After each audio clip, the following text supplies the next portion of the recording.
Trump sendiri kurang yakin bahwa two-state solution itu bisa direalisasikan karena Israel sendiri tidak menginginkan adanya sebuah negara Palestina. Bagaimana dengan nasib Palestina itu sendiri? Apakah akan terrealisasi menjadi sebuah negara merdeka atau malah terlupakan? Dan saya kira Donald Trump juga lebih tertarik ya dalam hal bisnis di kawasan Timur Tengah daripada memperpanjang hegemoni Amerika. Halo Tribuners, program Tribuners on Focus hari ini kembali membersamai Anda bersama dengan saya, Nila Irda.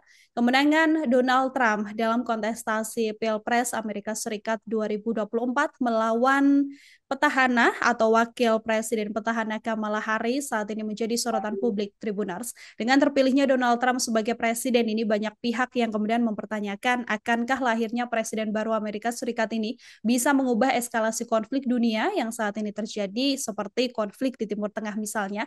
Dalam pidato kampanye, Donald Trump sempat mengatakan tidak akan memulai perang. Sosok yang sebelumnya juga pernah menjabat sebagai Presiden Amerika Serikat ini bahkan berjanji akan menghentikan perang jika memenangi kontestasi. Lantas, akankah hal tersebut bisa diwujudkan? Saya akan membahasnya hari ini sudah tersambung melalui sambungan Zoom bersama dengan saya, pengamat hubungan internasional. Ada Bang Yon Mahmudi tersambung dalam sambungan Zoom. Bang Yon, terima kasih banyak sudah bergabung. Assalamualaikum.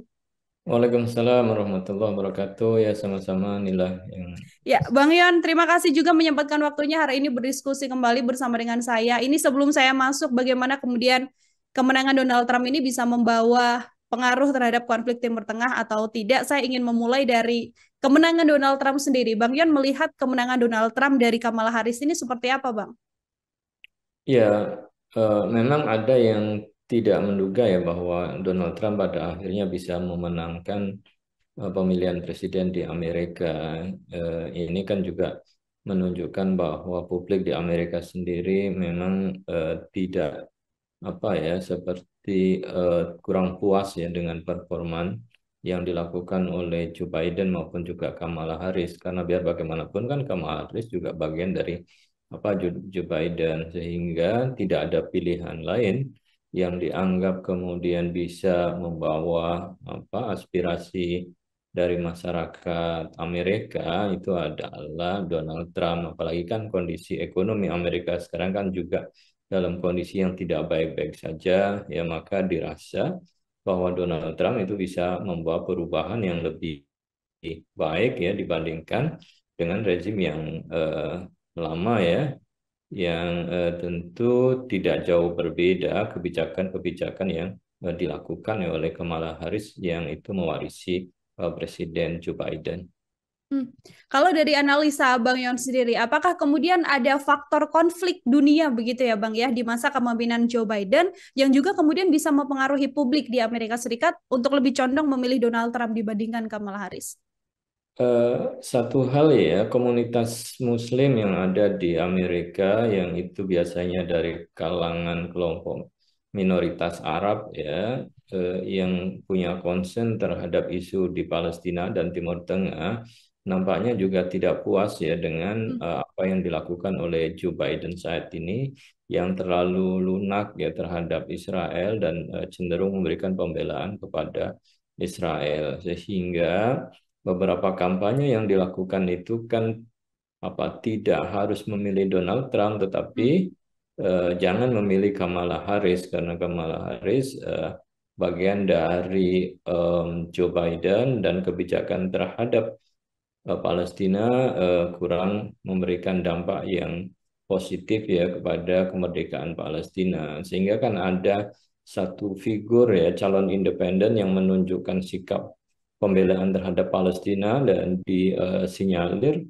bahwa suara dari minoritas Muslim itu banyak ke calon independen, Hmm. dan menghindari untuk memilih Kamala Harris karena bagian dari Joe Biden.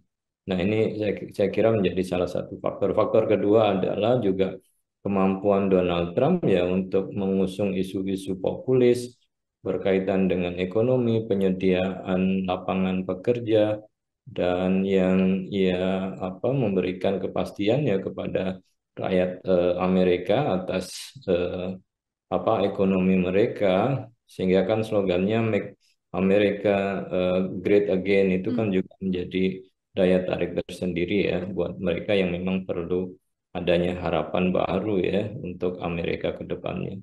Mhm. Oke, ada beberapa faktor ya artinya ya Bang Yon ya yang membuat Kamala Harris ini bisa dikalahkan oleh Donald Trump yang juga pernah menjabat sebagai Presiden Amerika Serikat sebelumnya. Artinya dengan terpilihnya Donald Trump ini, apakah kemudian ada pengaruh yang cukup besar nantinya terhadap konflik dunia yang saat ini terjadi, khususnya konflik Timur Tengah yang sampai sekarang masih membara terus, Bang Yon? Nah, yang menjadi keunikan dari Donald Trump ini kan apa sikap lugasnya ya, yang tidak berputar-putar ya, tapi to the point. Apa yang dia sampaikan jelas ya. Jadi kalau dia mengatakan bahwa saya akan menghentikan apa perang di Gaza, maka itu dia akan lakukan. Tapi kan bagaimana kemudian cara menghentikannya yang eh, kita publik belum tahu seperti apakah kemudian condong memberikan dukungan kepada Israel ya dan itu merugikan Palestina. Nah, ini yang belum bisa kita ketahui. Tetapi statement-statement dia sebenarnya berkaitan dengan two state solution nampaknya Donald Trump sendiri kurang yakin bahwa two state solution itu bisa direalisasikan karena Israel sendiri tidak menginginkan adanya sebuah negara Palestina ya yang Hmm. berdamping dengan Israel. Kemudian yang kedua, pengalaman sebelumnya Donald Trump itu kan termasuk presiden yang memberikan dukungan kepada Israel untuk pindah ibu kota di Yerusalem. Nah, ini kan juga menjadi semacam catatan keberpihakan bahkan juga sesuatu yang menurut dunia internasional sebenarnya itu adalah tidak legal, tetapi kan Donald Trump bisa melakukan itu. Nah, kebijakan-kebijakan yang demikian mungkin juga akan merugikan Palestina, ya bisa saja peperangan dengan negara-negara Arab dihentikan dengan normalisasi, tapi pertanyaan yang mendasar bagaimana dengan nasib Palestina itu sendiri? Apakah akan terrealisasi menjadi sebuah negara merdeka?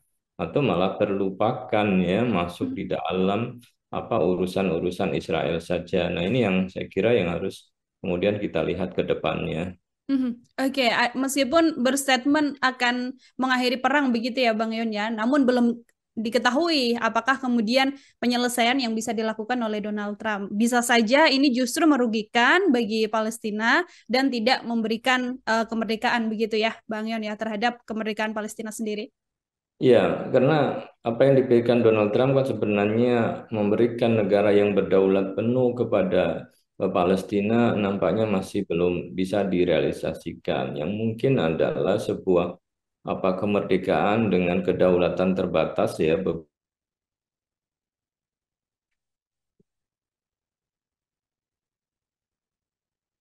L ini yang kemudian dianggap sebagai jalan tengah. Nah, apakah itu bisa diterima dan kemudian negara-negara Arab lainnya mendukung ya?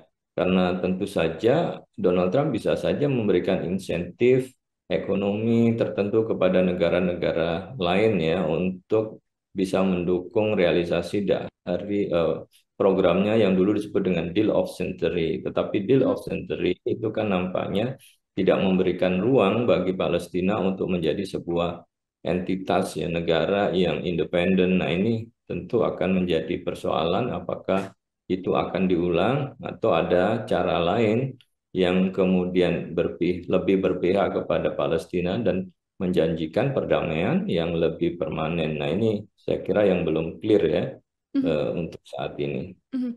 Kalau kita melihat bagaimana di masa kepemimpinan Donald Trump, era sebelumnya begitu ya, Bang Yon, ya, sebelum Joe Biden, secara kebijakan militer sendiri, seperti apa sih Bang Donald Trump? Apakah punya tipe yang jauh berbeda kalau dibandingkan dengan Joe Biden?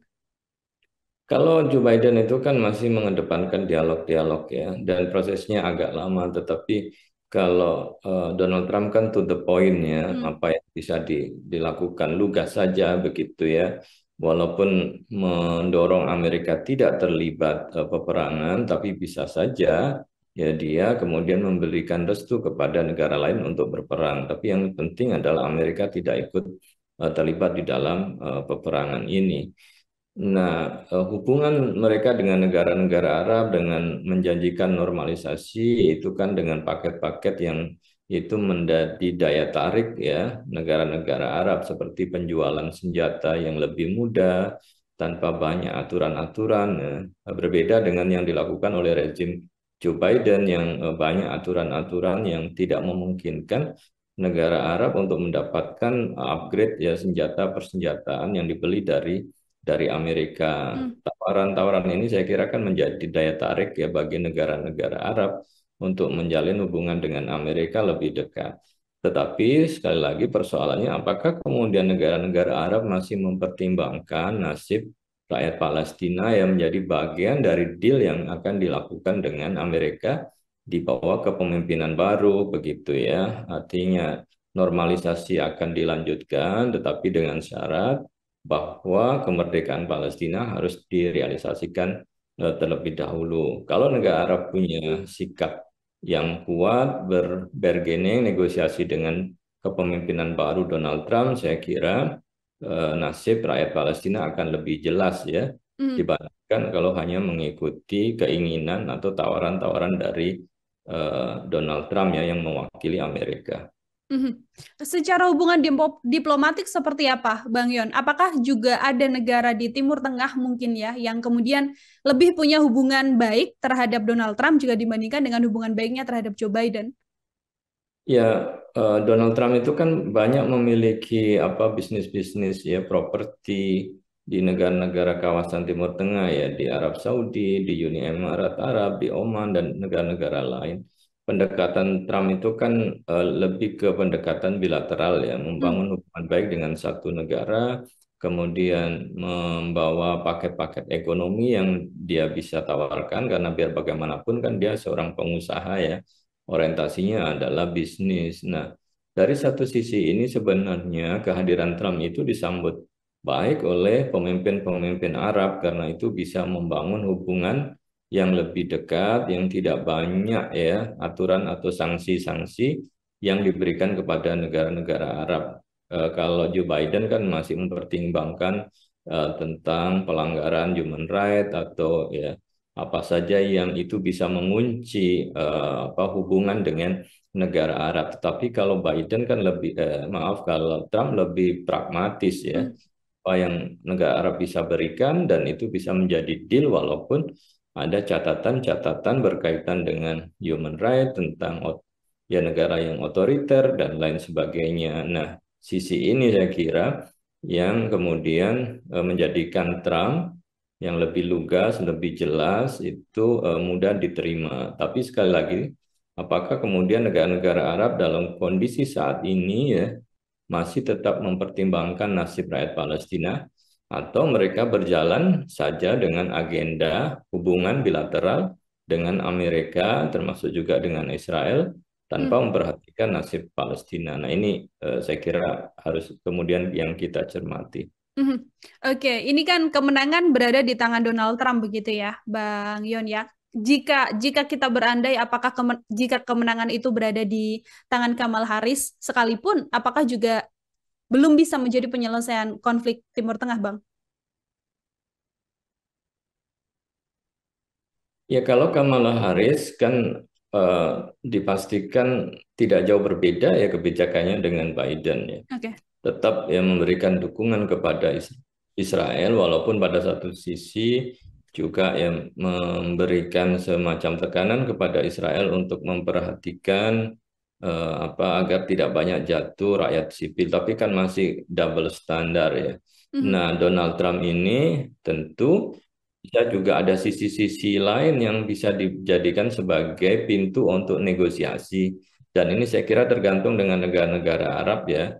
Bagaimana kemudian mereka bisa bernegosiasi dengan Donald Trump, memberikan tekanan atau poin yang berkaitan dengan Palestina, yang itu masuk di dalam agenda apa kerjasama ke depan ya, untuk menjadikan wilayah kawasan Timur Tengah itu lebih damai, lebih stabil ya, dan salah satu caranya ya dengan memberikan kemerdekaan kedaulatan kepada rakyat Palestina karena Mhm. stabilitas itu kan yang akan menjamin ya iklim bisnis di kawasan itu dan saya kira Donald Trump juga lebih tertarik ya dalam hal bisnis di kawasan Timur Tengah daripada memperpanjang hegemoni Amerika, kehadiran tentara militer Amerika di kawasan ini. Nah, ini mungkin menjadi ya, salah satu poin kesempatan yang bisa digunakan ya. Oke, ada beberapa lini ya artinya ya Bang Yon ya yang masih bisa diupayakan untuk kemudian menjadi jalan akhir penyelesaian konflik di Timur Tengah. Terakhir dari saya mungkin juga bisa jadi closing statement dari Bang Yon sendiri. Asa apa lagi atau upaya apa lagi begitu ya Bang yang kemudian masih bisa terjadi atau masih bisa dilakukan pihak-pihak yang terkait konflik ini agar ada penyelesaian paling ideal dari konflik Timur Tengah Bang? Ya, tentu harapannya adalah negara-negara yang sudah mendukung Palestina sebagai negara merdeka, ya terutama negara-negara Eropa yang cukup keras ya kritiknya terhadap Israel, itu bisa membangun kerjasama dengan Amerika di kepemimpinan yang baru, meyakinkan Joe Biden ya bahwa ya salah satu cara untuk menjadikan kawasan itu kawasan yang stabil, yang memiliki iklim yang kondusif ya untuk kerjasama ekonomi dan politik adalah dengan memberikan kemerdekaan kepada rakyat Palestina. Nah, Joe Biden kan juga cukup tegas ya, dia dekat dengan Israel, tetapi sikapnya itu juga bisa menunjukkan ketegasan. Nah, diharapkan dia mulai tegas juga terhadap Israel ya, walaupun banyak juga yang meragukan. Tetapi kalau ada kepentingan yang lebih kuat, yang lebih tinggi ya, di atas kepentingan hanya membela Israel, bisa saja itu terjadi. Nah, ini saya kira harapan, asa yang bisa kemudian dikembangkan, termasuk juga kembali membangun negosiasi yang diinisiasi dengan Qatar ya guna mengakhiri peperangan, kemudian mengembalikan tawanan dan juga menjadikan Gaza sebagai wilayah yang aman. Ya harapannya ya Israel bisa meninggalkan Gaza dan kemudian dilakukan negosiasi guna pembangunan proses perdamaian ke depannya. Saya kira ya itu ada harapan yang bisa dicapai untuk saat ini. Oke, masih besar harapan untuk kemudian bisa sama-sama menyelesaikan konflik di Timur Tengah. Ditambah lagi bagaimana kemudian Amerika Serikat saat ini sudah mempunyai pemimpin baru, Donald Trump begitu ya. Karena masih ada hal yang lebih penting dibandingkan perang, misalnya urusan bisnis atau ekonomi yang membantu untuk menaikkan perekonomian di Amerika Serikat yang juga bisa jadi salah satu asa untuk bisa menyelesaikan konflik di Timur Tengah. Seperti itu. Bang Yon, terima kasih banyak untuk kesempatannya hari ini berdiskusi bersama dengan saya. Luar biasa sekali. Semoga di lain kesempatan ada waktu kembali untuk berdiskusi. Selamat beraktivitas kembali, Bang Yon.